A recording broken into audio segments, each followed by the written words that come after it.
नमस्कार. पुन्हा एकदा एका नवीन व्हिडिओसोबत तुम्हा सर्वांचं आपल्या चॅनलमध्ये खूप खूप स्वागत आहे. आजच्या व्हिडिओमध्ये मी तुम्हाला अस्तर जोडण्याची योग्य पद्धत दाखवणार आहे. तर पहा, इथे हा 4 टक्सचा ब्लाऊज आहे. इथे पहा या पद्धतीने, आणि इथे हे आपली क्रॉस पट्टी आहे. बाहीला जॉईंट कसा द्यायचा याचा व्हिडिओ नीलम फॅशन क्रिएशन या चॅनलवर आहे. तर इथे हे मेन फॅब्रिक जे आहे ते सरळ आहे, आतमध्ये त्याची ही उलटी बाजू आहे पहा, आणि सरळ बाजूवरती हे आपण जे अस्तर आहे ते ठेवलेलं आहे.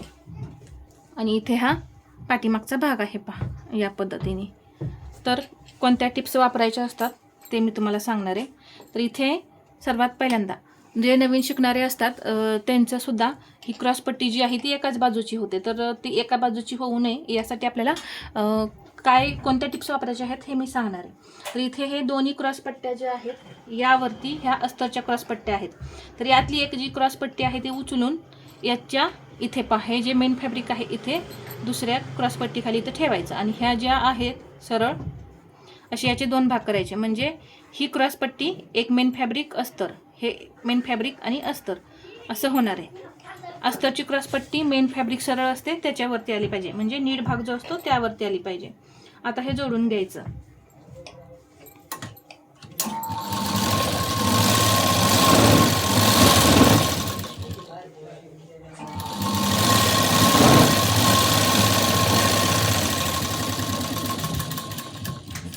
इथे टिप दिल्यानंतर हे कट करून काढायचं आहे. जो एक्स्ट्रा कपडा असतो तो आपल्याला कट करून काढायचा आहे.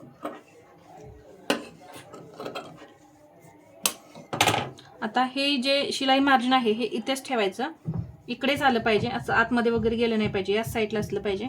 यावरती ही अस्तरची क्रॉसपट्टी अशी पलटवून घ्यायची आणि एक दाब टीप देऊन घ्यायची अगदी कडेला.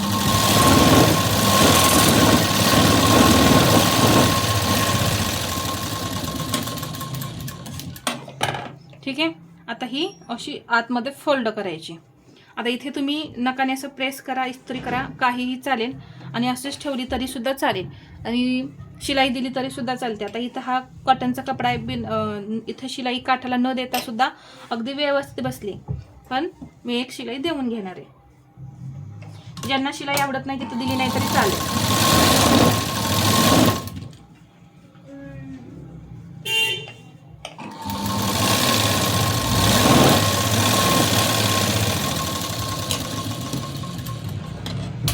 अशा पद्धतीने एक मी टिप दिली. आता हे अशी उलट करायचं ब्लाऊज, आणि हा जो एक्स्ट्रा कपडा आहे तो कट करून काढायचा. पहा, इथे सुद्धा हा एक्स्ट्रा कपडा आहे तो मी कट करून काढणार आहे. या पद्धतीने ही एक आपली क्रॉसपट्टी तयार झाली. दुसरी सुद्धा मी तयार करून दाखवते.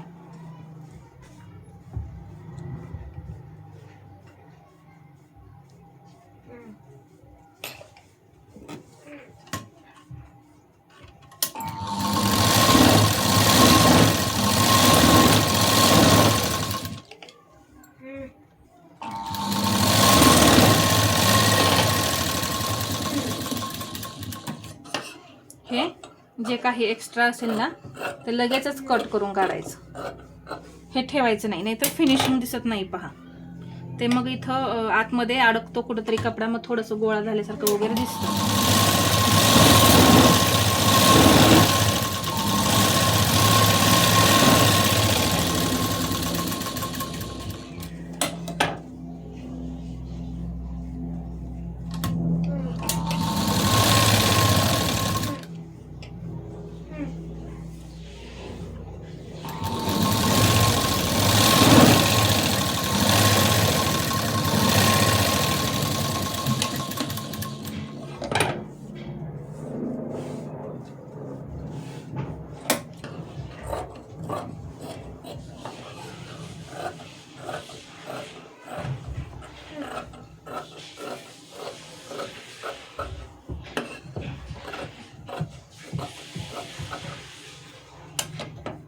या पद्धतीने दुसरी क्रॉसपट्टी सुद्धा मी तयार केली.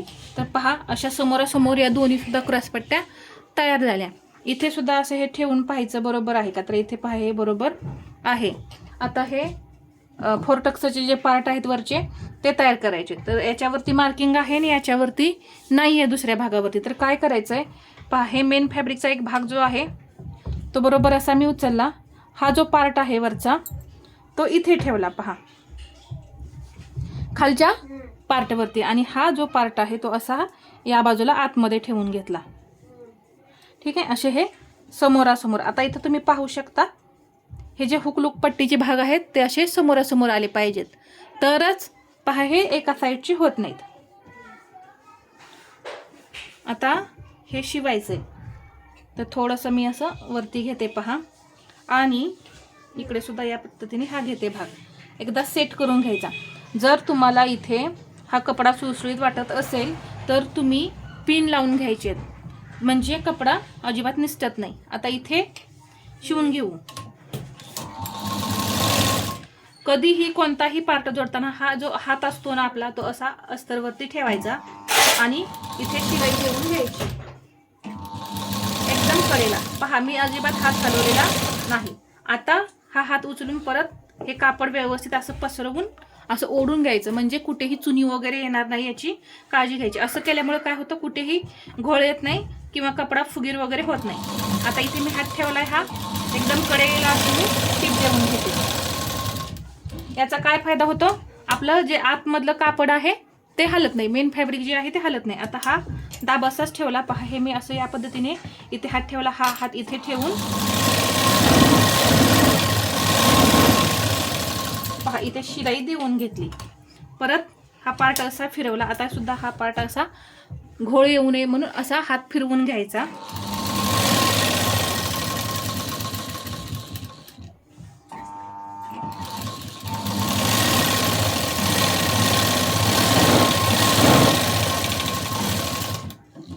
परत मी पहा हे पार्ट फिरवून हा जो हात आहे तो मी या कापडावरून अजिबात काढतच नाहीये. पहा या पद्धतीने ठेवलं की घोळ वगैरे येत नाही.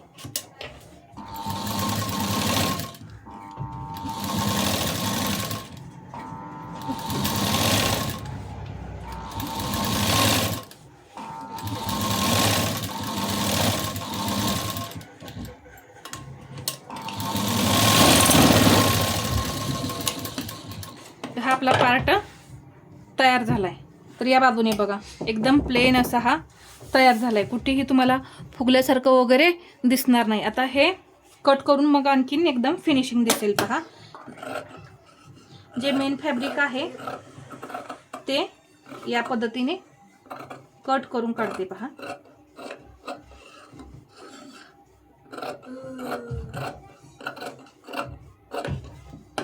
अडतीस साईजचा हा ब्लाऊज आहे.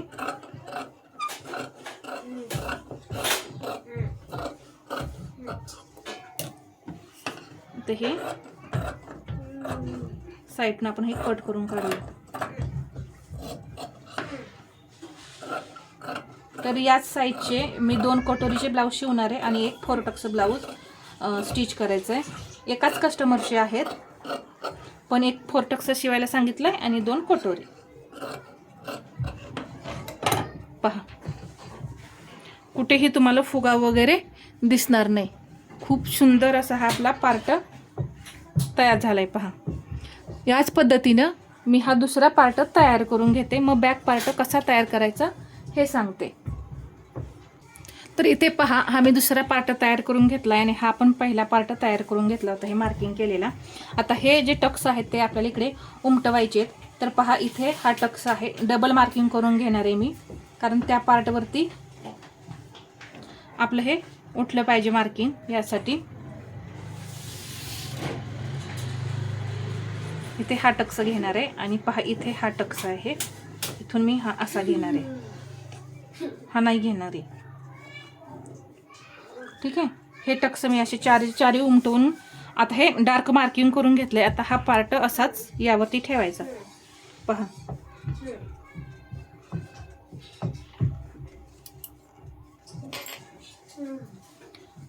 इथे बरोबर मुंड्यावरती मुंडा असा परफेक्ट ठेवायचा, असा दाबून घ्यायचं त्यावरती, म्हणजे हे जे टक्स आहेत ना ते आहे असे दुसऱ्या भागावरती उमटतात. पहा इथे हे या पद्धतीने तयार झालेले आहेत.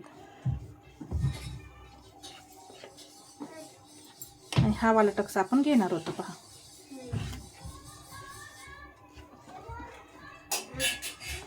ठीक आहे, या पद्धतीने मी इथं टक्स घेतले. आता मी बॅक पार्ट नाही दाखवत कारण व्हिडिओ खूप मोठा होतो.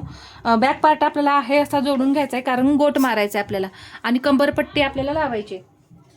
पहा इथे हा जो बॅक पार्ट आहे ना, इथे गोलगळा आखलेला आहे. हा पार्ट फक्त मी इथे आतमध्ये असाच ठेवून चारी बाजूनी शिलाई देऊन घेणार आहे. नंतर गळा शिलाई देऊन घेऊन कंबरपट्टी जोडणार आहे. कंबरपट्टी जोडायचीच आहे. खूप छान असं फिनिशिंग येतं. व्हिडिओ खूप मोठा होत आहे म्हणून मी बॅक पार्ट नाही दाखवत आहे. तर अस्तर जोडण्याची ही ट्रिक कशी वाटली हे मला कमेंटमध्ये सांगा. आणि व्हिडिओ आवडला असेल तर लाईक करा, शेअर करा आणि असेच नवनवीन व्हिडिओ पाहण्यासाठी आपल्या चॅनलला सबस्क्राईब करायला विसरू नका. धन्यवाद.